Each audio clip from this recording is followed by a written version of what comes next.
Selamat pagi, selamat siang, selamat malam banget, selamat subuh, atau selamat apapun pada waktu kalian nonton tayangan Pak Eko Mahasiswa ini. Dan selamat datang di Pak Eko Mahasiswa episode ke-15. Yeay! Yeay. Tak kerasa, aduh ya ampun, kita udah 15 episode loh ya, bersama dengan Pak Eko gitu. Karena sesuai titah Pak Eko, kalau misalnya dia belum bilang stop, harus jalan terus, pantang mundur. Oke, jadi pada episode ke-15 kali ini kita akan membahas satu hal yang cukup menarik nih, yaitu adalah sebuah kebijakan baru atau terbaru pemerintah, yaitu tentang perubahan basis pajak PPNBM gitu ya, atau pajak pembelian kendaraan bermotor yang sekarang itu jadi berbasis emisi. Jadi sekarang namanya itu PPNBM emisi. Apakah ini perubahan menuju kebijakan hijau? Nah, jadi gitu judulnya. Jadi kita nih ditanyain gitu sama Pak Eko ya. Sebenarnya PPNBM emisi ini itu sebuah perubahan menuju greener policies atau policy yang lebih peduli lingkungan atau gimana? Nah, itu dah yang akan kita omongin nih hari ini. Dan untuk ngomongin hal tersebut, gue ditemenin nih sebagai host Pantek sama dua orang yang hebat-hebat juga nih. Ada yang mau kenalan duluan? Ladies first. Oke. Halo semuanya, aku Vandar dari FEB Unair. Oke, halo gue Fikri dari MBI Polines Politeknik Negeri Semarang. Oke. Nah, udah kenalan ya sama kalayak-kalayak melek ekonomi nih atau kalayak-kalayak melek APBN di YouTube gitu ya. Waduh.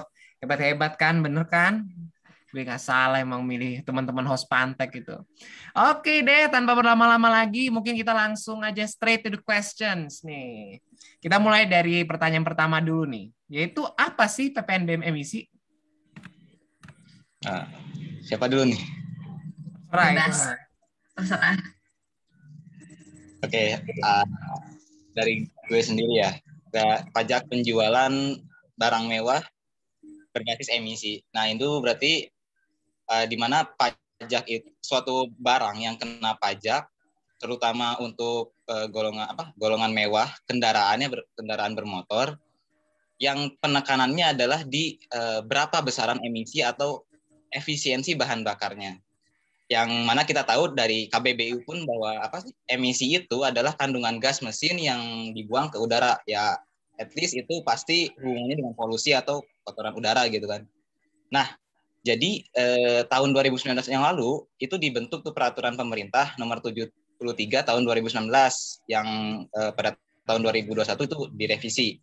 Nah, intinya pada tahun 2019 Bapak Joko Widodo itu mengesahkan peraturan pemerintah yang mana nanti 1 bulan lagi yaitu 16 Oktober 2021 itu akan diberlakukan.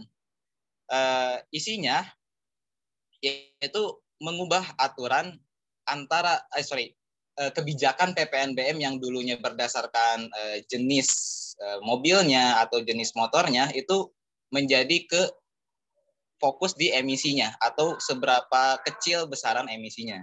Itu yang dari gue sih. Nah kan Vandar tambahin. Udah lengkap banget nih dijelasin sama Fikri. Tapi ya benar kata Fikri tadi, kalau aku simpulin, jadi intinya PPNBM ini kan pajak penjualan atas barang mewah. Nah, ini berbasis emisi ini dihususkan juga untuk kendaraan bermotor gitu. Jadi ini tuh berdasarkan emisi yang dikeluarkan dari kendaraan tersebut. Mungkin sederhananya, misalkan mobil yang mengeluarkan banyak emisi, maka pajaknya lebih besar. Begitupun sebaliknya, kalau misalkan mobilnya rendah emisi, maka pajaknya pun semakin kecil. Seperti itu. Oke, nah mungkin kalau gue bisa simpulin ya, sebenarnya PPNBM emisi ini atau pajak penjualan atas barang mewah yang berbasis emisi ini maksudnya adalah sebuah perubahan konteks pajaknya gitu, objek pajaknya yang tadinya itu berdasarkan pada jenis mobil atau jenis kendaraan menuju kepada emisi yang dikeluarkan oleh kendaraan tersebut tanpa melihat jenisnya gitu. Nah, jadinya kalau misalnya dengan cara ini, maka policy perpajakan kita terhadap kendaraan bermotor itu jadi lebih update gitu. Karena apa? Sebenarnya yang kemarin itu, kalau menurut opini gue nih sebagai host Pantek ya, itu berdasarkan paradigma yang jadul banget. Kenapa jadul banget? Karena kalau memang di zaman dahulu gitu, sebelum perkembangan teknologi turbo atau misalnya injection atau mesin kompresi tinggi dan segala macam, itu memang mobil semakin besar ukurannya gitu ya, maka semakin besar mesinnya, semakin banyak emisinya. Itu logika dulu kayak gitu. Tapi kalau sekarang kan udah nggak lagi. Sekarang pabrikan udah punya berbagai teknologi canggih yang bisa membuat mesin yang kecil itu tenaganya besar gitu. Makanya kalau sekarang mungkin lebih baik mengukurnya itu dari emisi, dan juga dengan mengubah ini jadinya insentifnya kan jadi beda lagi. Gitu kali ya kalau untuk urusan apa itu si PPNBM emisi. Nah, terus sekarang ke pertanyaan kedua nih. Apa bedanya sih dengan PPNBM yang kemarin gitu? Dulu kali ya. Sebenarnya ketentuan pengenaan PPNBM emisi ini, kalau melihat dari berita sih katanya berubahnya akan pada 16 Oktober mendatang, which is bulan depan. Nah, aturan PPNBM yang baru ini kan berdasarkan emisi gas buang.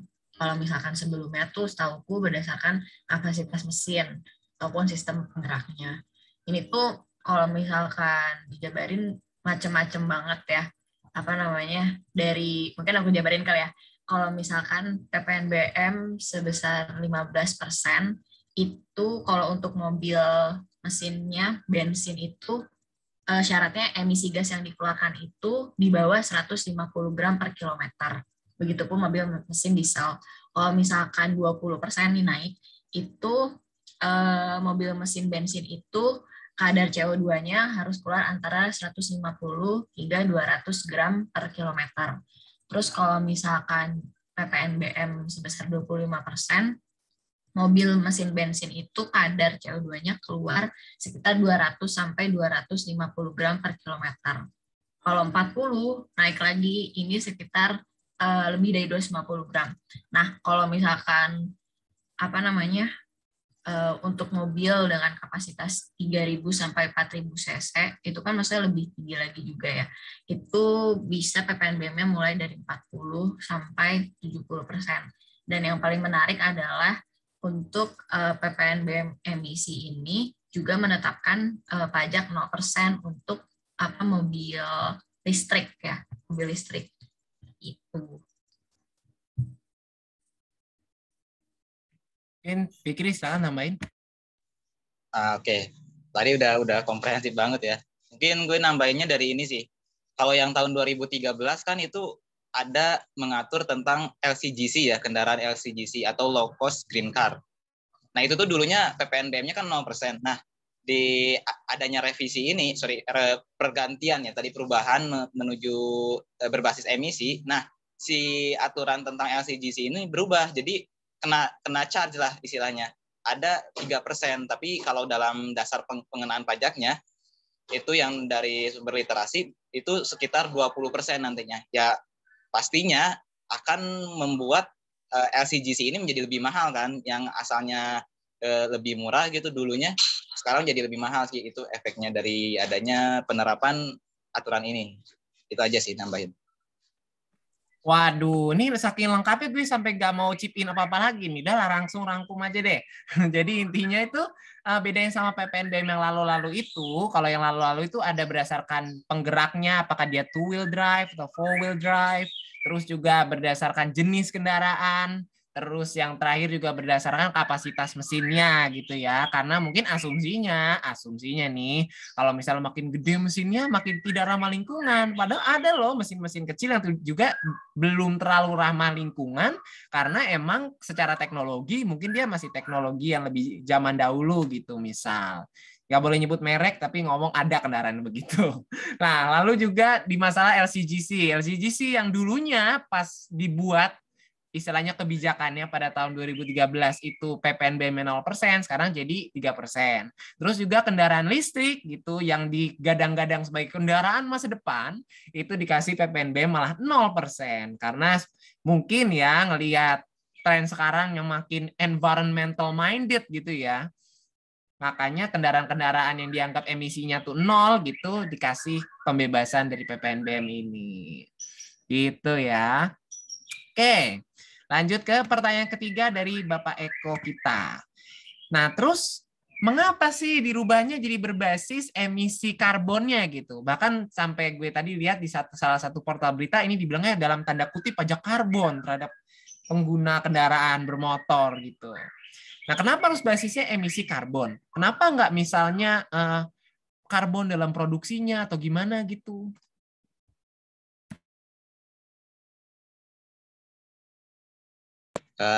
Cukup sulit ya pertanyaannya. Tapi gue izin jawab mungkin ya. Menurut pemahaman gue, maksud emisi ini mungkin karena namanya sekarang ya tadi udah disebutkan environmental minded gitu. Sehingga dengan adanya kesadaran masyarakat gitu untuk lebih sadar akan lingkungan, sehingga produk apapun dikemas dalam bentuk ini berbasis emisi.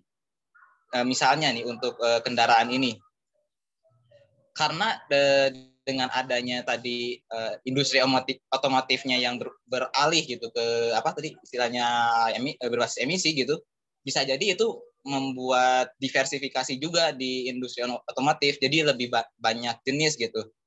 Ada yang preferensinya masih misalnya ya ke kendaraan yang konvensional atau juga yang pengen dia ke yang tadi mobil listrik gitu.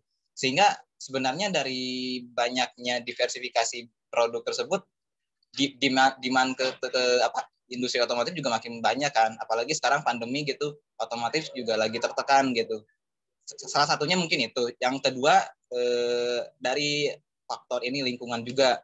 Bisa jadi dengan tadi nggak terlalu fokus di emisi, bisa aja ekonomi kita pun ya akan tertekan ya karena adanya misalnya bencana alam. Kan bencana alam juga menghambat ekonomi, terus gagal panen juga kan, semuanya berasal dari polusi sebenarnya kan.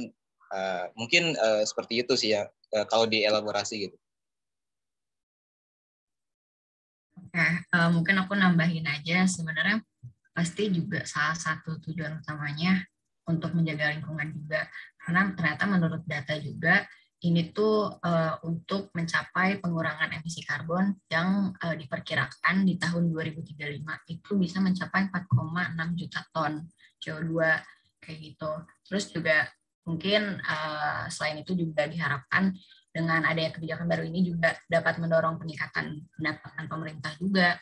Terus dan salah satunya mungkin juga bisa mendorong nih penjualan mobil listrik di Indonesia karena kan kayaknya masih jarang gitu di Indonesia, sehingga juga dapat menciptakan multiplier effect terhadap investasi di sektor mobil listrik di Indonesia. Itu tambahan dari aku. Oke. Jadi sebenarnya intinya kenapa sih dirubah jadi berbasis emisi yang diemit saat kendaraan itu digunakan loh ya, bukan pada saat diproduksi terus pabrik yang ngeluarin berapa dipajekin, bukan, beda. Jadi itu yang pertama, karena tadi yang perubahan menuju environmental mindedness tadi. Terus juga agar ada diversifikasi produk ya, supaya mungkin pabrikan-pabrikan ini bisa ngeluarin lebih banyak produk yang ramah lingkungan di Indonesia. Lalu juga untuk menciptakan multiplier yang katanya digadang-gadang mobil listrik itu kalau diproduksi di Indonesia, investasi datang di Indonesia, multipliernya banyak gitu kan. Bahkan kemarin tuh sampai ada satu emiten ya, nggak akan saya sebut namanya apa, tapi gara-gara ada prospek Tesla itu bakalan bikin pabrik baterai mobil listrik di sini dengan kerjasama dengan emiten tersebut, katanya langsung wing sahamnya naik. Tahu lah ya mungkin ya, nggak perlu kita sebut lah nama emitennya apa, tapi pasti pirsawan-pirsawan Pak Eko tahu lah kemarin. Nah, terus juga mungkin kalau satu lagi dari gue ya, kenapa sih dipilihnya tuh emisi pada saat kendaraan itu digunakan oleh konsumen? Karena itulah yang paling gampang dihitung. Karena kalau misalnya kita harus ngukur dari produksinya juga nih, kan idealnya kan sebenarnya kan dari jalur produksinya kan udah ada karbon yang banyak diemit untuk produksi mobil itu kan. Nah, kalau misalnya kayak gitu tuh agak susah ngitungnya. Yang paling gampang ya ketika dia digunakan dan emitting pollution gitu dari mesin yang berjalan itu tadi. Gitu sih. Terus nih lanjut lagi nih, pertanyaan keempat dari Bapak Eko kita. Maaf ya Pak Eko ya, kalau sore-sore gini rumah saya rame sama burung. Pak Eko pasti suka dengan kicauan burung cicit gitu. Nah, terus gimana nih dampak PPNBM emisi terhadap insentif pembelian kendaraan menurut kalian? Kapannya dulu deh. Oke. Mungkin kalau dari aku sendiri ya, mungkin kalau misalkan pajaknya gede gitu, orang juga jadi mikir dua kali ya. Kayak maksudnya nggak sebanding gitu. Orang juga akan mikir dua kali untuk beli atau enggak, mungkin akan ada penurunan. Tapi nggak tahu juga sih, kan orang Indonesia agak konsumtif ya. Tapi mungkin kalau pajaknya masih normal ya it's okay kayak gitu. Dan mungkin bisa jadi juga ini dengan adanya kebijakan baru ini juga dapat mendorong masyarakat Indonesia kalangan menengah ke atas itu bisa beli mobil listrik yang tujuannya adalah ramah lingkungan. Gitu aja sih. Dan Fikri mau nambahin. Oke, kalau gue sih ya sama ya, sejalan gitu. Cuman ya pasti ada dua efek ya. Ada efek yang satu jenis kendaraan ini jadi remah demand-nya, terus yang satu lagi jadi meningkat demand-nya. Tergantung dari pajaknya tadi. Ya untuk yang tadi menambah demand ya pastilah menarik atau memikat buat adanya FDI kan. Orang perusahaan-perusahaan asing mau tuh nambah lagi pabrik buat ya tadi istilahnya electrical vehicle gitu. Sehingga kan kalau gitu pasti aja kan mendorong GDP kita dari sisi investment gitu.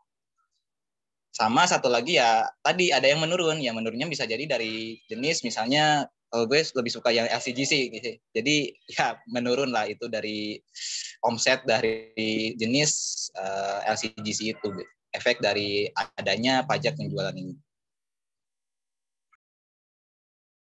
Oke. Jadinya dampaknya ya kalau bisa gue rangkum itu adalah semestinya kalau kita pakai teori ekonomi nih bahwa people respond to incentives, udah kayak buku Menkyu banget ya.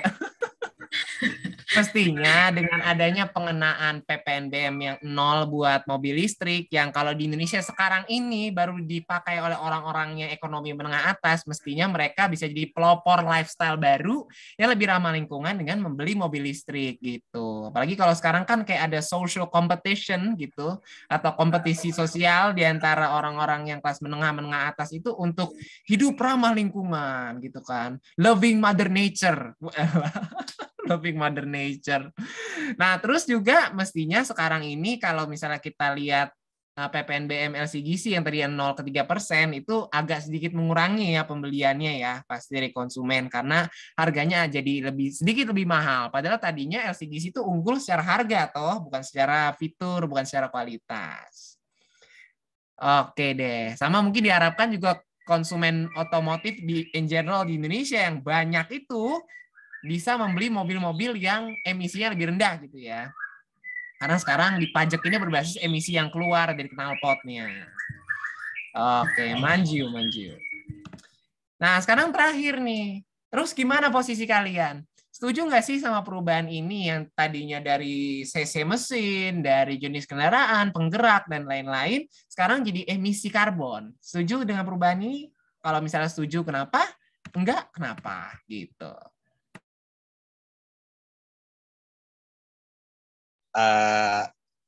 Kalau tengah-tengah boleh gak ya? Tergantung gitu. Tergantung implementasinya nanti gimana. Soalnya kan kadang pastilah kemungkinan ada revisi-revisi lagi dari aturan-aturan ini gitu. Kalau gue sih sekarang kalau melihat dari isi peraturan pemerintahnya cenderung ke setuju. Alasannya adalah prinsipnya adalah kalau sesuai kayak apa yang digembor-gemborkan sama financial institution, profit, people, planet gitu. Ada cuannya ada gitu, ada lingkungannya juga ada gitu. Nah, terus nanti juga kan misalnya gue beli mobil gitu, otomatis lah hemat dompet kan kalau misalkan nggak ada pajaknya gitu.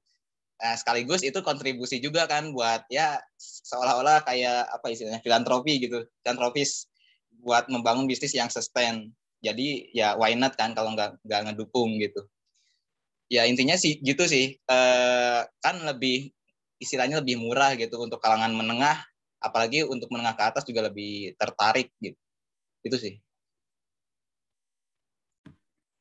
Kalau aku mungkin bisa dibilang juga setuju ya, karena apa namanya ini juga diharapkan dapat kebijakan ini diharapkan dapat menjaga lingkungan kita ke depannya gitu.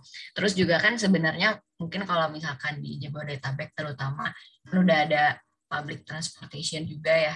Jadi kayak kalau misalkan kita lihat di Indonesia nih, satu rumah aja tuh bisa ada 2 sampai 3 mobil gitu. Apalagi orang yang menengah ke atas biasanya satu rumah ada 5 orang, itu ada 5 mobil gitu. Nah, ini kan sebenarnya juga dengan adanya kebijakan ini mungkin juga bisa mengurangi itu, menahan itu gitu. Dan kenapa ada public transportation tadi juga kan sebenarnya juga salah satunya untuk mendukung itu gitu. Jadi menurut aku sih aku setuju. Oke, dua-duanya setuju dan juga host Panteknya sebenarnya setuju juga dengan kebijakan ini. Karena menurut gue gitu ya, in my opinion, yang kemarin itu karena paradigmanya begitu jadul, dan yang kedua dia mendiskriminasi against kendaraan yang 4-wheel drive sebenarnya. Nah, dengan adanya itu, dengan ada ini mestinya diskriminasi terhadap kendaraan berpenggerak roda 4 roda gitu ya, 4-wheel drive itu bisa ini disingkirkan lah. Soalnya apa? Kadang-kadang kasihan buat orang-orang yang ada di wilayah tengah dan timur Indonesia, di mana kebutuhan mereka terhadap kendaraan berpenggerak 4 roda ini, yang 4-wheel drive ini tinggi. Dan masalahnya mereka malah dipenalize oleh sistem pajak to buy those cars. Padahal kalau kita lihat secara emisi, mereka nggak parah-parah banget juga kok. Emisi is not just about penggerak roda CC, bukan, tapi dari teknologi mesinnya. Dan sekarang sudah sangat canggih gitu loh, teknologi internal combustion untuk menjadi semakin ramah lingkungan, bertenaga, dan juga memanjakan konsumennya. Gitu sih kalau yang gue lihat. Makanya gue setuju berubah ke emisi. Mending gini deh, udah gitu kan lumayan, itu kan bisa naikin standing kita di dunia gitu kan. Kalau selama ini Indonesia dikenalnya nggak peduli lingkungan, membakar hutan. Nah, dengan perubahan kebijakan ini, paling nggak warnanya lebih hijau lah kita gitu. Dan itu bagus gitu, supaya kita lebih conscious terhadap the economic cost of pollution. Nah, gitu guys.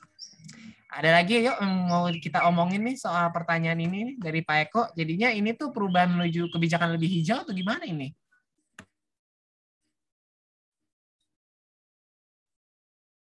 Apanya dulu deh? Kebijakan lebih hijau, ya mungkin diharapkan iya ya. Gitu aja sih.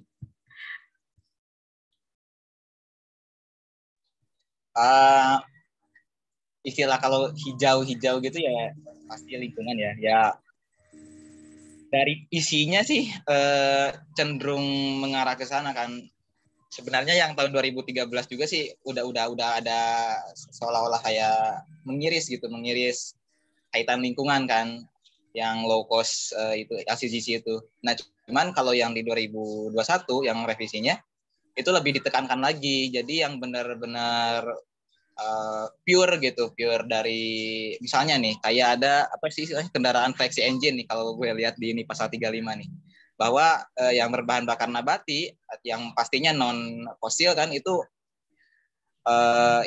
ya di apa istilahnya diberikan kelonggaran gitu, insentif. Jadi ya pasti mempermudah yang emisinya itu mendekati nihil gitu. Itu sih. Jadi go green lah.